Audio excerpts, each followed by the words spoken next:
Vamos voltar aqui com o Zezinho. Zezinho, e aí, meu querido? Então quer dizer que seu Deus, ele pode voltar no Antônio, tempo, mas eu não, estava não volta observando no sobre tempo, é essa isso? questão da criação, né?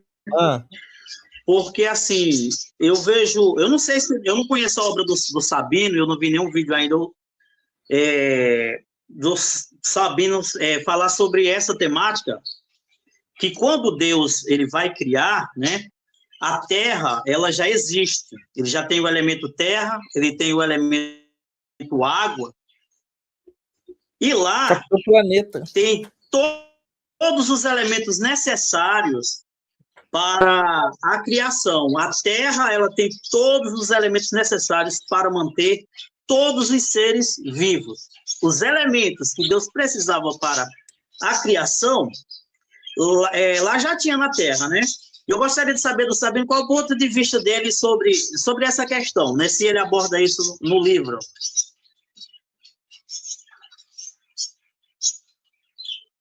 Sabino, Desculpa, não ouvi o final, como que é? ele está perguntando se você aborda os elementos terra, água, fogo, Capitão Planeta no livro. Não, lógico que não. Como uma matéria-prima. Deixa eu te falar, Zezinho. Não aborda sobre isso, né? Só um minutinho. Se você quiser falar a respeito da ideia que o homem foi feito do pó da terra, que existem os componentes minerais, isso sim. Isso aborda no livro. Agora, essa questão do fogo, da água, do ar... Não é sobre essa ideia. Olha, eu estou desenvolvendo uma tese em volta disso, porque quando a gente vai lá no versículo 1 e o versículo 2, especificamente no versículo 2, tudo que é preciso para a criação já tem na terra. Todos os elementos dos seres animados e inanimados já tem nessa terra. Mas, ô Zezinho... O Bereshit, o Bará, Deus precisou somente para criar, na minha tese, somente para criar a terra e a água. Todos os elementos que Deus precisa para criar, fazer toda a criação, já tem na terra. Então é demiurgo. Desmistifica muita coisa a respeito de Deus, Zezinho, né? E ele fazer a sua criação. Zezinho, você está falando, se eu entendi, me corrija se eu entendi errado. Você disse que o verbo bará foi utilizado apenas para criar água e o que mais? E o céu? Bará é criar a partir do nada. Na minha tese, para Deus criar a partir do nada, ele precisou criar somente... Para. Da onde você tirou que o verbo bará significa criar algo do nada? Da onde você tirou isso? Bará quer dizer criar a partir do nada. Não, errado. Ou não? Errado. Não, está errado. Sabe por quê? Quando Deus criou homem da onde? Do nada? Deus criou da terra. Então, e o verbo bará está lá. E terra é do nada? Deus criou Adão do nada? Me desculpa. Não, olha, tomar cuidado. Bereshit quer dizer no início. Bereshit quer dizer no início. Quando fala no início, não está no início dos 6 dias. A terra, ela já existe. A água também já existe. E lá nesses 2 elementos, ele tem tudo para fazer toda a sua criação. Toda a matéria. Ô, Zezinho, deixa eu te fazer uma pergunta nisso aí. Mas bacana você falar isso. Já está Zezinho, na terra e na água. Zezinho, gostei. Deixa eu te fazer uma pergunta, meu querido. Da onde que veio os elementos químicos se não tinha estrela para fazer a supernova e a hipernova para liberar o material do núcleo estelar para fazer esses materiais, esses elementos químicos? Mas já está lá na palavra Bereshit, na palavra Bará. Criar a partir do nada, ele criou. Aonde isso? Bará quer dizer criar a partir do nada. E quando ele usa Aonde o bará, você tirou isso? é para criar somente a água e a terra que já estava lá. Mas de onde você tirou que bará significa... Do elemento terra e do elemento água. Meu irmão, e de onde você tirou isso? Todas as coisas, dos seres inanimados e dos animados, vêm de água e vem da matéria sólida. Tô entendendo. O líquido, água. E na Mas Terra olha tem só, todos os elementos, todos os minerais já estão lá. Zezinho, qual o assim, elemento... Zezinho, qual a molécula da água? Qual a molécula da água? H2O. E cadê o A composição da água, você fala H2O. Isso, H2O. H2O. Para ter a água, você não teria que ter as estrelas se formado, feito fusão nuclear e ter tido o oxigênio? Sim, a formulação química. Então como se não tinha estrela? Olha, escuta aqui, Zezinho. Zezinho, escuta, meu querido. Se não tinha estrela ainda para fazer a fusão nuclear, como que veio esse oxigênio aí? Hein, Zezinho? Oi? Então, se que não a minha tinha... filha estava falando aqui comigo aqui? Se não tinha estrela ainda, da onde que veio esse oxigênio para fazer essa água aí, cara? Não, o espaço já existia, meu amigo. O espaço já existia. Eu tô falando do oxigênio, filho. Olha, o espaço já está todo... Zezinho. Olha, não entra na criação lá, a narração das estrelas, dos planetas, nada disso. Nada disso. Quando se parte para o início da criação, já está lá a Terra e já está a água. E vem cá, e essa luz da Lua ali? Qualquer outra coisa. E essa luz da Lua ali, como é que estava fazendo a luz? A Lua estava fazendo luz como? Não, a luz ela só é criada a partir do segundo no segundo dia da criação, acho, não me falha a memória. Ele cria. Não, a luz da Lua, primeiro dia Zezinho. Da criação, ele cria o sol e cria a Lua. Zezinho. E aí só tem manhã e tarde na narrativa. Zezinho, a luz da Lua vem da onde? Hein? A luz da Lua vem da onde? Vem da Terra. Olha, os demais elementos, eles podem ser usados de matéria-prima a Terra. A luz da Lua vem da Terra, Zezinho? É complicado. Complica, né? Complica, é complicado. Né? Deixa eu te fazer outra pergunta. Eu estou desenvolvendo uma tese a respeito disso. Calma. Para melhorar a tua tese. Para melhorar a tua tese. Calma, Zezinho. Olha para cá. Ó, papai.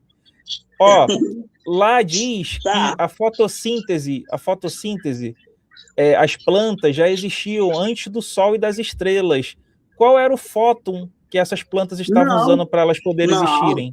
Elas não existiram antes da estrela, não. No primeiro dia da criação é criado o Sol e a Lua. Ele cria os dois luzeiros. Depois que está criado... Não, pega a tua Bíblia aí. Tá criada a Pega a tua Bíblia aí. Pega a tua Bíblia. Aí vai... Não, pega a Bíblia aí. Pega a Bíblia.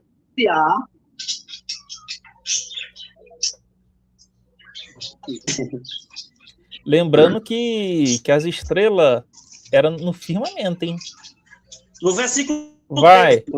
Haja luz e luz. Não, olha só. Lê para mim o quarto dia aí. Aí no versículo 4. E viu Deus que a luz era boa e fez separação entre a luz e as trevas para poder criar a terra. Lê para mim o dia 4. E organizar ela. Lê para mim o dia 4. Dia 4. Isso. Qual o versículo aí? Que eu não tô... Deixa eu ver aqui para você. 4. Versículo 14. Disse também Deus: haja luzeiros no firmamento dos céus, para fazerem separação entre o dia e a noite. Esse luzeiro entra mais uma vez, sol e lua. Isso, e criou as estrelas. Então as estrelas estão vindo aí depois, não é isso? Não é isso? Ele está falando do luzeiro.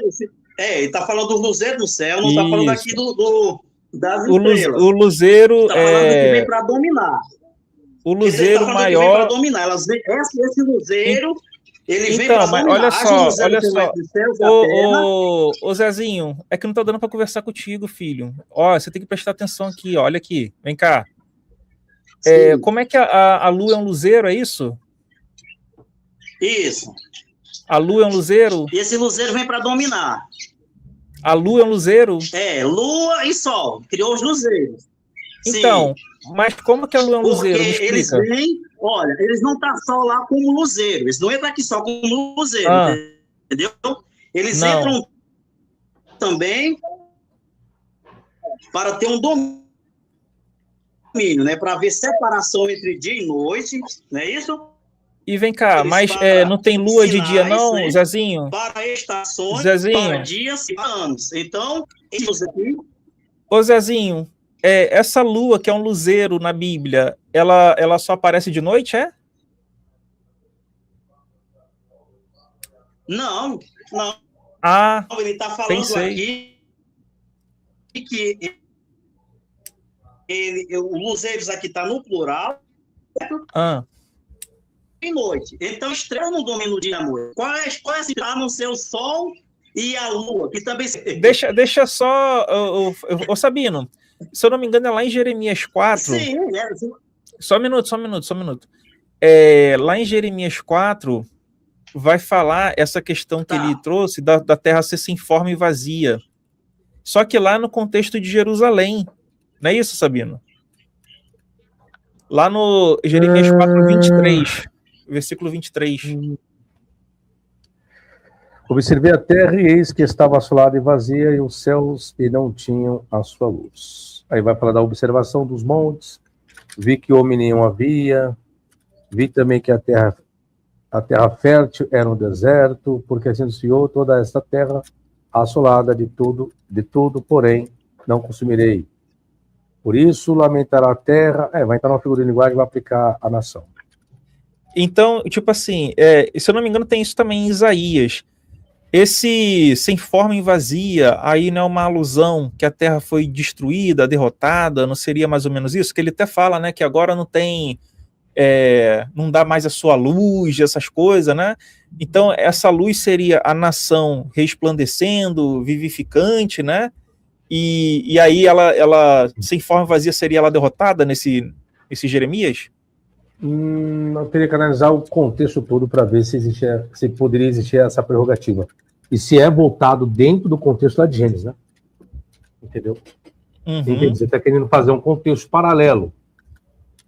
Mas eu não sei porque, por exemplo, aí é Torro Vavorro, né?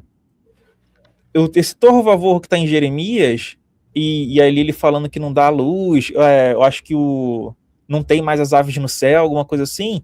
Ele está fazendo todo um simbolismo para representar a nação, né? E a Bíblia ela tem muito isso, né? De usar simbolismo para representar a nação, né? Não, tem, concordo com você. Eu só estou dizendo, na forma que você colocou, que a narrativa está se remetendo ao Gênesis versículo 2, capítulo 1. Eu não posso afirmar para você, devido aos verbos torro, vavorro, né? Sem forma vazia. Eu teria que fazer uma análise em contexto paralelo para ver se sim ou se não. Porque aí você vai ter que usar um anacronismo por parte dos escritores, que quando eles escrevem o versículo 2, eles escrevem no intuito, colocando ali uma cidade de Jerusalém. Que aí seria algo meio complexo, porque aí você teria que fazer isso de uma forma totalmente isolada. Você tem que fazer a construção toda da narrativa, da criação dos animais, disso, daquilo, voltado para algum aspecto da cidade também. Nessa perícope aí de Jeremias, quando pega do 4, do 23 ao 26... Se você reparar, ele está fazendo a ordem invertida. A luz vira trevas. A vida vira ausência de vida, né? Homens e aves. A ordem vira caos. Então, quando a gente analisa, o Jeremias dá a entender que ele está invertendo a ordem de Gênesis, né? E aplicando a Jerusalém.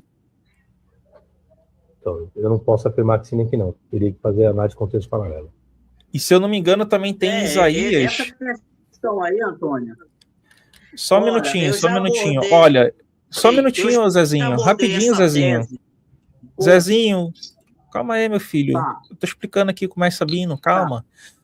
E mestre, lá em Isaías 45, 18, fala assim, porque assim diz o Senhor que tem criado os céus, o Deus que formou a terra e a fez, ele a confirmou, não a criou vazia, mas a formou para que fosse habitada. Eu sou o Senhor e não há outro. E esse no 45, se eu não me engano, está vindo lá do contexto de Ciro, da libertação, né? E aí poderia ser de repovoar a terra, esse contexto. Não é isso? Você tratando de. Mas você colocando uma questão de cativeiro babilônico, sim. Então ele está dizendo do retorno, né?